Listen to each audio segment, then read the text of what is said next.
it.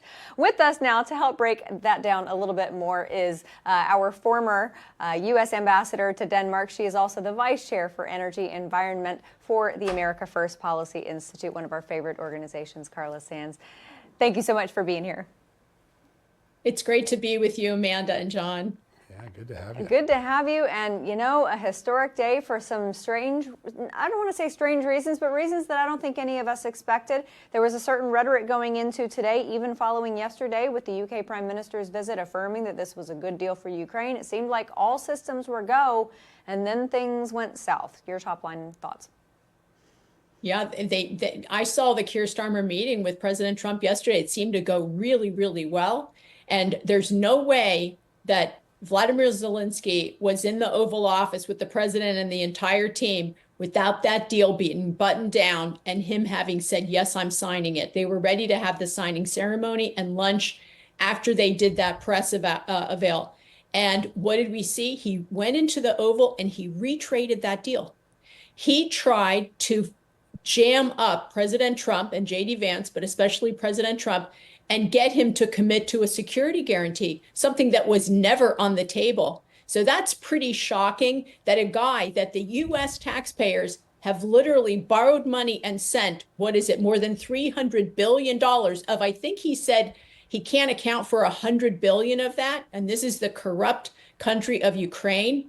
The American people do not want to pay for another yacht for Zelensky. We are unwilling. And so that was an unforced error on Zelensky's hand, and I really don't know what comes next. Yeah. You know the president from your service to him, and I think that even when there are moments of blowups like this, it happened with Kim Jong-un, it's happened with other leaders, even people in his own orbit in the domestic space, but he's always aiming to get that goal done. And if Zelensky were to come back in some way, and I think he's even beginning to make gestures tonight, Trump still wants to end this war because he really wants to end the lives lost. What do you think is the right rapprochement for Zelensky? What should he do to get this deal back online?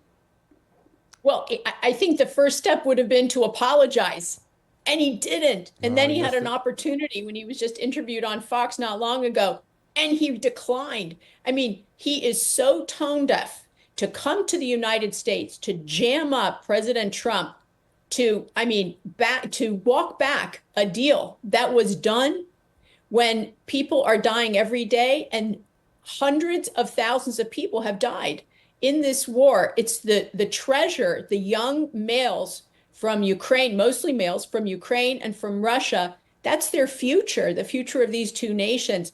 This war should have never happened, wouldn't have happened if President Trump had been in the White House. But Joe Biden almost invited it in when he said from the podium, if there's a minor Russian incursion into Ukraine, we're going to let it go. And he did say that. He did. Wow. I want to ask you about a very specialized perspective that you have as ambassador, because one of the infamous shots from today's presser was the Ukrainian ambassador to the United States with her head in her hands. What did you make of that? Well, that was a despondent woman. She knew the deal was off because of Zelensky and because he was interrupting the president and J.D. Vance. He was talking over them. He was threatening for the president and the American people. And he did it before during the Biden administration. I heard threats come from him, sometimes veiled threats. Today, it was an exact threat. And in the Oval Office, it's so shameful. I know the president's a deals guy. I'm not sure that this is the guy that can get a deal done. And I don't think it's on the president or J.D. Vance. I think it's on Zelensky. Yeah. I don't know what the people of Ukraine must be thinking, but it's probably like his ambassador with her head in her hands. She shouldn't have blinked when he did that. Unfortunately, she did what we were all feeling. My gosh, we had a deal.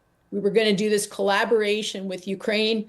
The Ukrainian people and the American people were both going to benefit. It was really tying us up economically in good ways, and good things could have come from it, really good things. But instead, he killed the deal. He sat there and killed the deal. Yeah. And one of the extraordinary things is by opening up this mineral deal, it would have put U.S. companies and U.S. personnel and Americans on the ground working in Ukraine to exploit this, which means America would have a greater security and interest in Ukraine than it did if we had no Americans there. How does Zelensky miss that nuance that actually disincentivizes the United States to even protect Ukraine more than it has? Of course it would have. I think that really the American people, maybe the politicians aren't there, but the American people they're largely done funding this war. Yep. I think that that Europe is going to need to fund it. But as a matter of fact, couldn't we just get to a ceasefire and stop funding war and end it? That's really what President Trump wants, is he wants the war to end. If he could end it today, if Zelensky would work with him and Putin would work with him, he would end it today. He's going to, I think, get to a good deal. But the fact is, Europe has not stepped up. They've expected the U.S. to be their defense, to pay for their defense. We see now they're beginning to change. They changed a little bit and did a little better when Putin invaded Ukraine. But once they saw President Trump get elected, you can see they're stepping up and saying, we're going to go to 3.5%. We're going to do more. Even Denmark saying we're going to, put more money in the Arctic, which the former ambassador yelled in my face that they would never give more to their defense. So there was a lot of resistance in Europe to actually pay for their defense. They'd rather put the money to free college and free healthcare and paying for social welfare benefits for their citizens and let the American people that don't have those same benefits pay for their defense. Yeah. Well, and it was a smart deal from the beginning for Ukraine because Zelensky should have recognized that the critical minerals deal was the security guarantee. That was our vested interest in that region. I want to ask you, though, about allies for Ukraine, because at this point, I don't know who's in their corner when it comes to making this peace deal. Who do they have backing them still?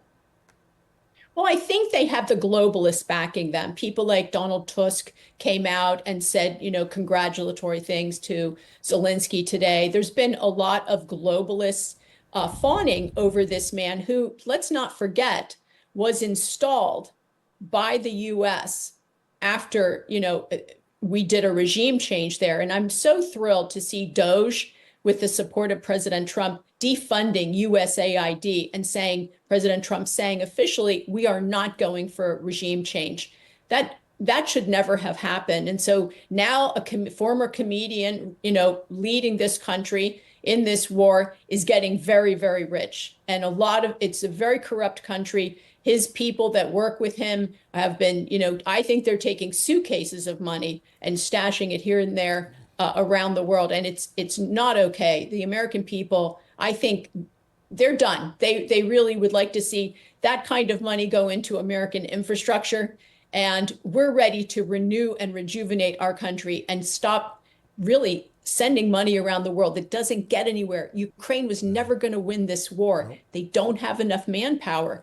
They're simply outgunned by Russia. Russia's a bigger country. It's more capable.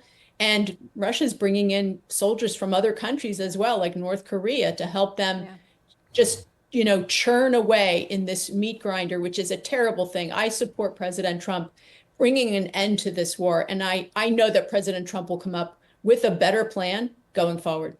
Yeah. Real quickly, you made reference to the Maidan Revolution. Any doubt in your mind that the Obama administration helped instigate or carry out that overthrow of President Yanukovych? Do you think that happened?